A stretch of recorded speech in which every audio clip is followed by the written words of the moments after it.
नमस्कार, DD news के इस विशेष समाचार प्रसारण में आप सभी का स्वागत है। मैं हूं आंचल गुलाटी गुंबर, मेरे साथ हैं मेरी सहयोगी प्रियंका। तो आइए सीधे रुख करते हैं सबसे पहले सुर्खियों का। तेलंगाना में आज थमेगा चुनाव प्रचार। 119 सीटों के लिए 30 नवंबर को होगा मतदान। प्रचार की आखिरी दिन भाजपा, कांग्रेस, बीआरएस समेत अन्य दलों के स्टार प्रचारक करेंगे जनसभा और रोड शो।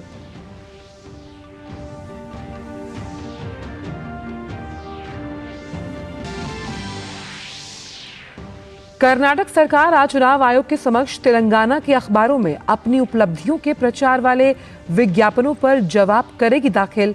आयोग ने इन विज्ञापनों को बताया आचार संहिता का उल्लंघन।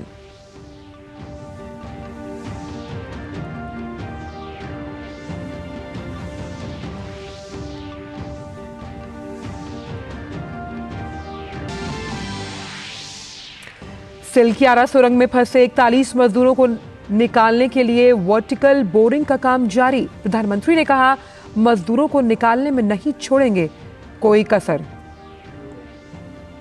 गोवा के चारी में जारी 54वें अंतर्राष्ट्रीय भारतीय फिल्म महोत्सव का आज होगा समापन। गोल्डन पीकॉक पुरस्कार की होनी है घोषणा। साथ ही माइकल डगलस और सत्यजीत रे जीवन पर्यंत उपलब्धियों से जो पुरस्कार हैं उनसे किया जाएगा उन्हें सम्मानित। इजराइल हमास के बीच गाजा में संघर्ष विराम को 2 दिन और बढ़ाने पर बनी सहमति। बंधकों और कैदियों की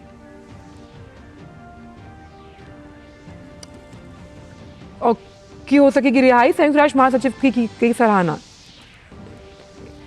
और गुवाहाटी में आज भारत और ऑस्ट्रेलिया के बीच खेला जाएगा तीसरा T20 मैच। 2 मुकाबले जीत चुकी टीम इंडिया की युवा ब्रिगेड सीरीज पर कब्जा जमाने के इरादे से उतरेगी मैदान पर।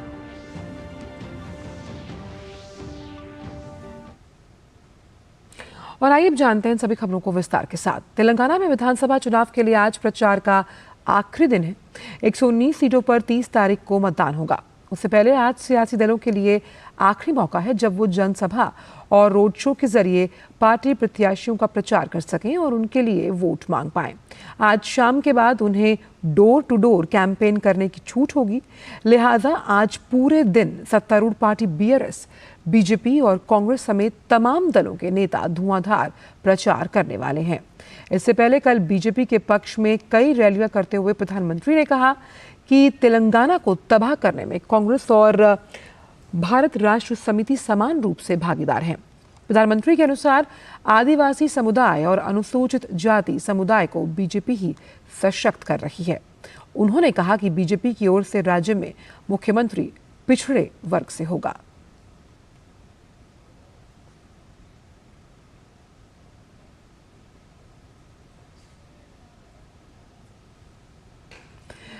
चुनाव आयोग ने तेलंगाना में चुनाव के बीच विज्ञापन देने पर कर्नाटक सरकार से स्पष्टीकरण मांगा।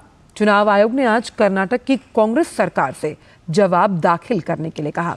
चुनाव आयोग ने कर्नाटक सरकार से तेलंगाना में ऐसे विज्ञापनों को तुरंत रोकने के आदेश भी दिए हैं। आयोग ने इसे आचार संहिता का उल्लंघन माना। आयोग ने कहा कि इस मामले में किसकी अनुमति से इस तरीके के विज्ञापन चुनाव वाले राज्य में प्रकाशित करवाए गए। भारतीय जनता पार्टी ने इस मामले में चुनाव आयोग से शिकायत दर्ज करवाई थी, जिसमें आरोप लगाया गया कि कांग्रेस ने जन प्रतिनिधित्व कानून और आदर्श आचार संहिता का उल्लंघन किया है। और अब आज सिलकियारा टनल में फंसे 41 मजदूरों को लेकर, जिसमें उन्हें बाहर निकालने के लिए बचाव अभियान युद्ध स्तर पर जारी है। वर्टिकल ड्रिलिंग के तहत 36 मीटर ड्रिलिंग का कार्य पूरा कर लिया गया। पाइप में फंसे ऑगर मशीन के ब्लेड और सॉफ्ट को काटने का कार्य पूरा करने के बाद ऑगर मशीन के हेड को निकालने का कार्य भी पूरा कर लिया गया। वहीं बचाव अभियान पर राज्य सरकार के साथ केंद्र सरकार भी लगातार नजर बनाए हुए है। प्रधानमंत्री के प्रधान सचिव पीके मिश्रा, केंद्रीय गृह सचिव अजय भल्ला और उत्तराखंड के मुख्य सचिव सुखबीर सिंह संधू ने सिलकियारा टनल में राहत और बचाव कार्यों की समीक्षा की। उत्तरकाशी के सिलकियारा सुरंग में फंसे मजदूरों की सेहत की जानकारी के लिए रोबोटिक्स इंटेलिजेंस का इस्तेमाल किया जाएगा। इस काम के लिए भारतीय सेना ने ड्रोन मैन मिलिंद राज से संपर्क किया। फंसे हुए श्रमवीरों को बचाने के लिए जहां सुरंग के अंदर बचाव कार्य जोरों पर है, तो वहीं सुरंग के मुख्य द्वार पर प्रार्थना और हवन भी किए जा रहे हैं।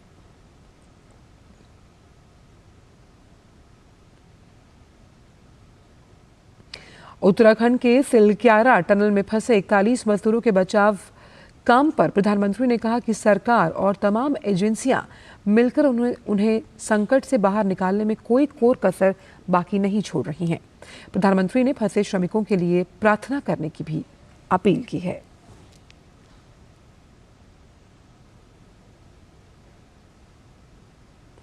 और अब बात इफ्फी से जुड़ी हुई। गोवा में चल रहे 54वें भारतीय अंतर्राष्ट्रीय फिल्म महोत्सव का आज समापन होना है, जिसमें आज फ्रांसीसी फिल्म एनलेस समर सिंड्रोम का एशियाई प्रीमियर होगा।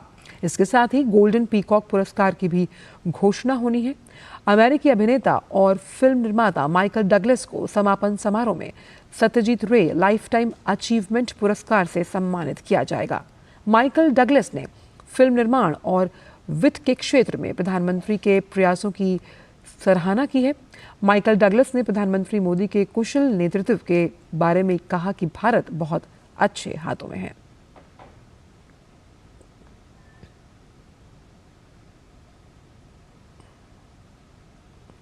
रुख अब अंतर्राष्ट्रीय खबरों की तरफ। इजराइल और हमास के बीच गाजा में संघर्ष विराम को 2 दिन और बढ़ाने पर सहमति बन गई।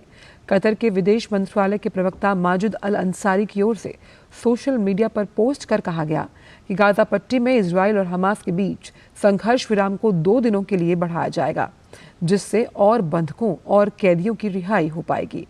कतर इजराइल और हमास के बीच बातचीत में मध्यस्थता कर रहा है।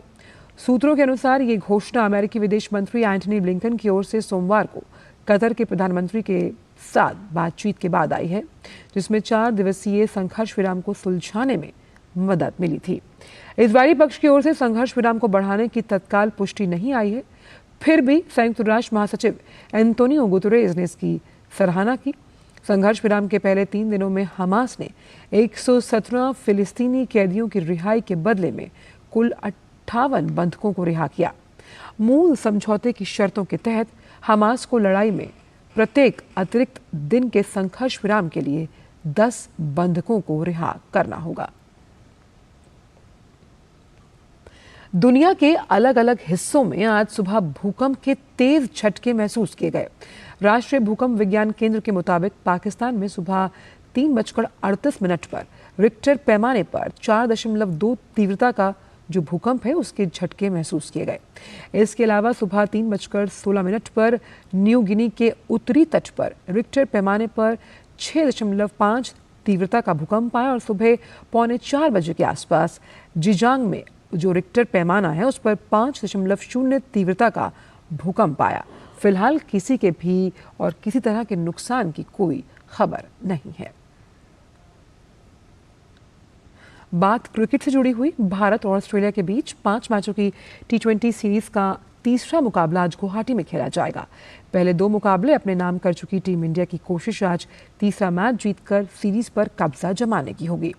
वहीं दूसरी ओर ऑस्ट्रेलिया के लिए सीरीज में बने रहने के लिए इस मैच को हर हाल में जीतना होगा। गौरतलब है कि भारत ने सीरीज के पहले मैच में 209 रन के लक्ष्य का पीछा करते हुए 2 विकेट से जीत हासिल की थी और दूसरा मैच जो है उसमें 44 रन के अंतर से इसे वो अपने नाम करने में सफल रहे।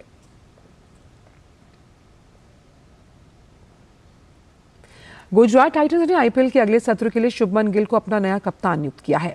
हार्दिक पांड्या के मुंबई इंडियंस में चले जाने के बाद शुभमन गिल कप्तानी की रेस में सबसे आगे चल रहे थे। आखिरकार गुजरात फ्रेंचाइजी की ओर से आधिकारिक घोषणा कर दी गई और शुभमन गिल आईपीएल के अगले सीजन के लिए टीम के कप्तान होंगे। गौरतलब है कि रविवार को हार्दिक पांड्या गुजरात टाइटंस से मुंबई इंडियंस में चले गए थे। मुंबई ने आईपीएल इतिहास की सबसे बड़ी ट्रेडिंग करते हुए 15 करोड़ में हार्दिक को अपने साथ जोड़ा था। शुभमन गिल आईपीएल 2023 में सबसे ज्यादा रन बनाने वाले बल्लेबाज थे और उन्हें ऑरेंज कैप भी जीता था। और फिलहाल इस विशेष समाचार प्रसारण में इतना ही। मुझे और मनीषा को दीजिए इजाजत। नमस्कार।